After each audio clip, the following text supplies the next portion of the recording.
दर्शकवृन्दहरू, एउटा सानो भूल सुधार अथवा क्षमा याचना सहित सम्पूर्ण वैष्णवजनहरूमा यो पुत्रदा एकादशीको बारेमा म जानकारी गराउन गइरहेको छु।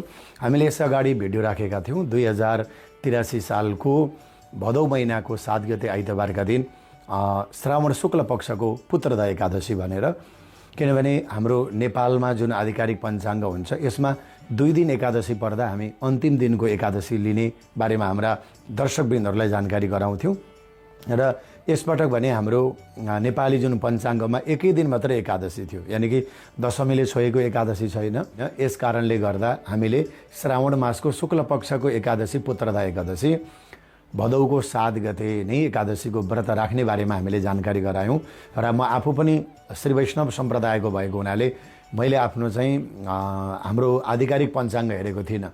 निम्मार्ग सम्प्रदायको 8 गते भनेर जानकारी गराएको थिएँ र हाम्रो श्री सम्प्रदायबाट प्रकाशित हुने हाम्रो पात्रोमा पनि 8 गतेकै दिन सोमबारको दिन एकादशी रहेको हुनाले यहाँहरू वैष्णवहरू जो हुनुहुन्छ, निम्मार्ग वैष्णव, श्री वैष्णव, गौडिया वैष्णवहरू जो रहनु भएको छ, यहाँहरूले 8 गते सोमबारका दिन एकादशीको व्रत गर्नुहुनेछ।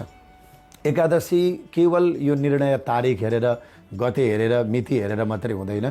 तिथिको घडी पला अनि सूर्योदय व्यापिनी तिथि वेद तथा सम्प्रदायगत निर्णय जस्ता सूक्ष्म विषयका पनि कारणहरू कहिलेकाहीँ हुन्छन् र एक दिनको अन्तर हुन्छ। यस कारणले गर्दा भदौको 7 गते पनि जुन एकादशी रहेको छ यो दशमीले छोएको छैन।